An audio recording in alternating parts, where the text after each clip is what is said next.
10 Min con Jesús, sacerdotes.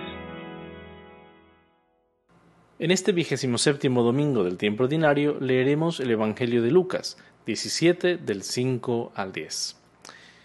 Este Evangelio comienza con una petición sencilla pero importantísima de los apóstoles. Se acercan al Señor, así lo dice el texto, y le piden: aumentanos la fe.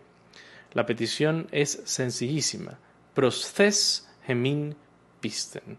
El verbo prostíthemi, más poner más, pon en nosotros más fe.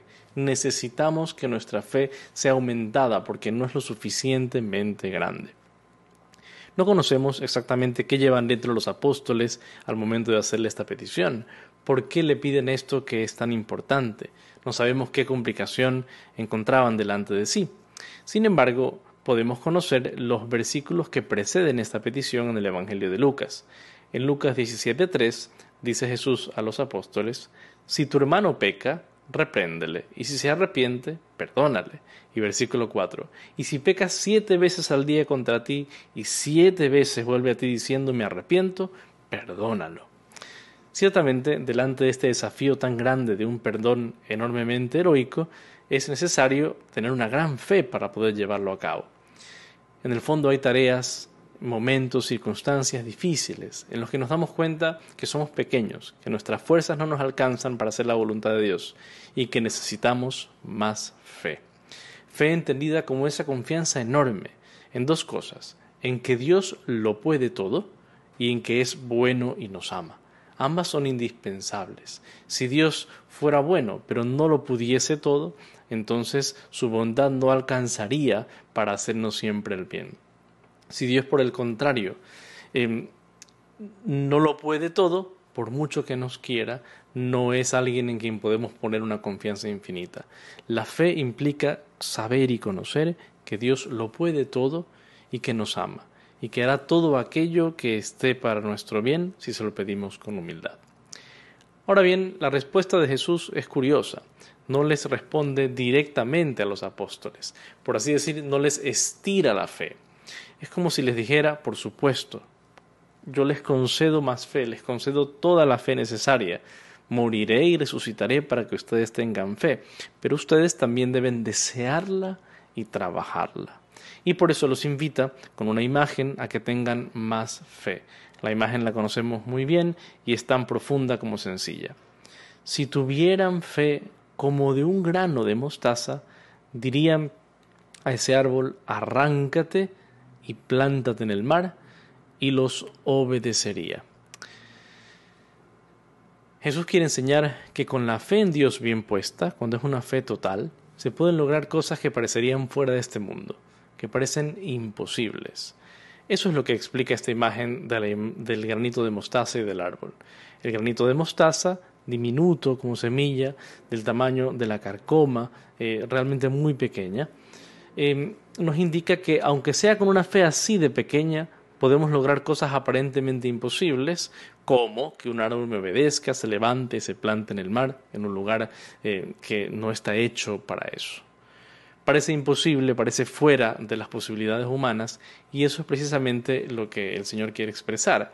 Se trata de un ejemplo minúsculo de lo que puede hacer Dios, porque Él en realidad lleva a cabo cosas mucho más grandes.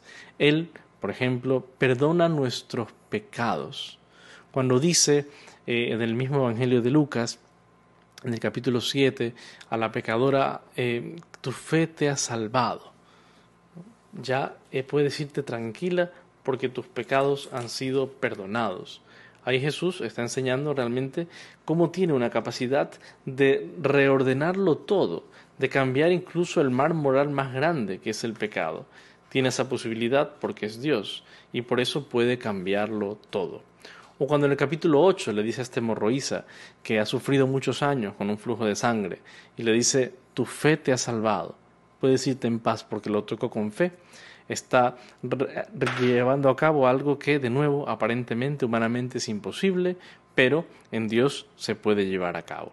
Y especialmente si nos fijamos en la resurrección de los muertos, nos daremos cuenta que allí se demuestra cuánto el Dios es capaz de hacer obras admirables. ¿Qué es más grande que volver a dar la vida a aquel que la ha perdido? Pues el Padre lo ha hecho en Jesús y lo ha hecho en María, y lo volverá a hacer con todos los justos. Dios es capaz de todo, pero debo confiar mucho más en Él. Debo entregarle mi vida y mi corazón. Es importante comprender esto. Los apóstoles no piden simplemente que el Señor les dé bienes materiales, que les dé seguridades humanas, ni siquiera piden que les dé éxito en sus planes, que les dé frutos apostólicos abundantísimos de los que todo el mundo hable. Ellos piden en primer lugar la fe.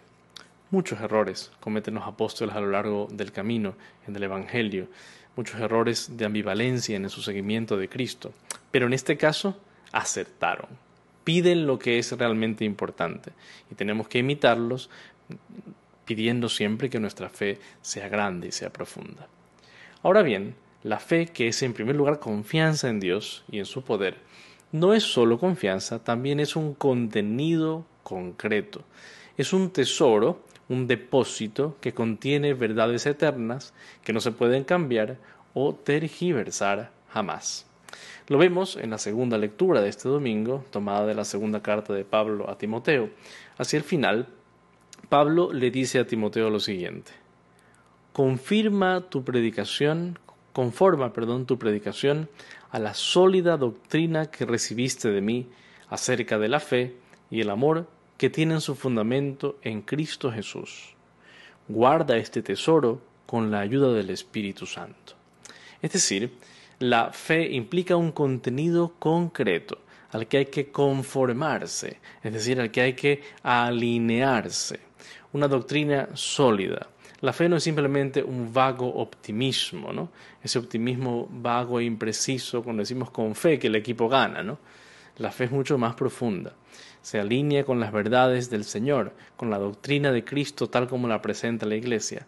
De lo contrario, deja de ser fe y se convierte en superstición, como aquella que tienen las personas que al hacer algo malo piden la ayuda de Dios, ¿no?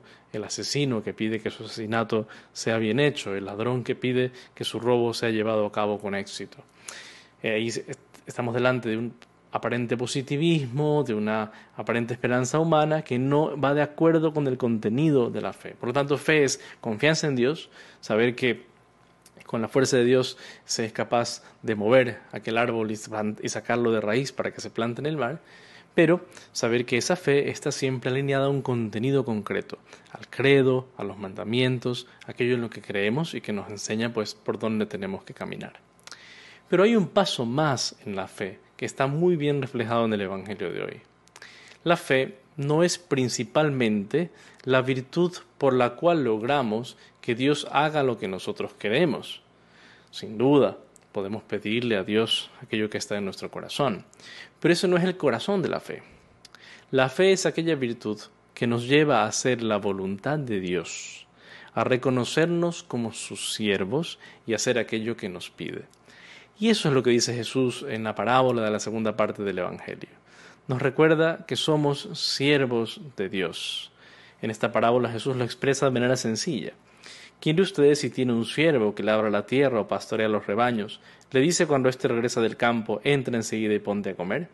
¿No le dirá más bien, prepárame de comer y disponte a servirme, para que yo coma y beba, después comerás y beberás tú?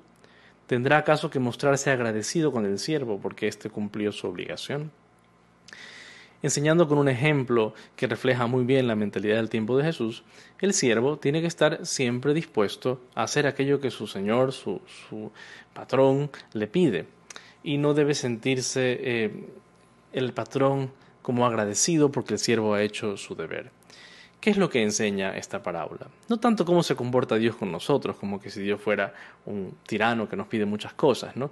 Sino cuál debe ser nuestra actitud hacia Dios. Y las verdades que encierra esta parábola son bellas. La primera, somos dulos, es decir, siervos. Trabajamos para nuestro Señor. Tenemos el privilegio de haber sido tomados en cuenta por un Dios que quiere lo mejor para nosotros y cuyo servicio nos libera y no nos esclaviza. Por lo tanto, nuestro primer regalo es poder servir a un Señor que no muere, a un Dios que da la vida. Y por eso, como soy siervo, lo que debo hacer es servir. Aquí se usa el verbo diaconeo. Entonces soy un dulo, un siervo que ejercita este diaconado, este servicio. Para saber cuáles son las tareas que debemos llevar a cabo para poder servir, tenemos que recibir nuestras instrucciones. Por lo tanto, tenemos que formarnos y orar. Si yo quiero ser siervo de Dios, si quiero hacer su voluntad, tengo que formarme, tengo que saber cuáles son los contenidos de sus mandamientos, de sus verdades, para saber qué espera de mí. Pero también tengo que orar, porque muchas de las cosas que comprendemos como voluntad de Dios las comprendemos después de la oración, del discernimiento, del encuentro con el Señor. Y la parábola luego nos recuerda que así como el patrón no debe sentirse agradecido porque el siervo hace su deber, así nosotros también cuando servimos a Dios no debemos sentirnos la gran cosa, como si Dios debiera estar agradecido con nosotros porque le hemos hecho un gran favor, porque nunca haremos lo suficiente por Él, que nos ha dado la vida, que nos da la existencia, que nos ha redimido. Por lo tanto, no debemos caer en la tentación de sentirnos la gran cosa, por decir así, porque servimos al Señor, de creernos importantes, sino de decir siempre aquello que dice Jesús en el Evangelio de hoy. Siervos inútiles somos, no hemos hecho más que lo que teníamos que hacer. Siervos que han hecho su tarea, que han hecho su deber, que decía el Papa Benedicto comentando este Evangelio, que delante de Dios somos siempre deudores, es decir, siempre podemos hacer más por Él, debemos sentirnos siempre pequeños, porque es mucho más lo que Él ha hecho por nosotros. Nunca acreedores, ¿no? Como yo he hecho esta cosa por Dios, como he hecho este servicio, Él me debe, tiene que hacer ahora mi voluntad, porque está en deuda conmigo. ¿No? Somos siervos pequeños, hemos hecho algo muy pequeño en las manos del Señor, somos siervos inútiles, hemos hecho solo lo que teníamos que hacer. Y nos puede parecer un poco dura la expresión, inútiles. ¿Por qué inútiles? Si tengo la gracia y el valor que Dios me ha dado para llevar a cabo sus tareas. Bueno, por nuestra cuenta, inútiles, sin duda. Porque todo nos viene de Él. Porque si podemos servirlo es por Él. Por nuestra cuenta, repito, inútiles. Pero por Cristo, con Él y en Él, somos capaces de todo. Somos capaces de encender el mundo en gracia y amor. ¿Acaso no hicieron esto los mismos apóstoles que hoy piden aumentanos la fe? No se jugaron todo por Cristo y luego fueron capaces de obras inmensas porque no pusieron su confianza en ellos, sino en el resucitado. El mensaje de este Evangelio, pues, es sencillo. Pide la fe, como los apóstoles, pide la fe. Señor, aumentanos la fe. Confía con fe y pide aquello con mucha confianza, aquello que necesites. Fórmate en la fe y renueva los contenidos de la fe que la Iglesia nos presenta como revelados. Sirve la fe, es decir, dedícate a ser apostolado como los apóstoles que recorrieron el mundo por amor a Jesús, y sirve por fe y no por favores humanos o incluso por pedirle favores al Señor. Que la Virgen Santísima nos ayude a recordar que somos siervos pequeños, pero siervos como ella, llenos de fe. Que Dios los bendiga.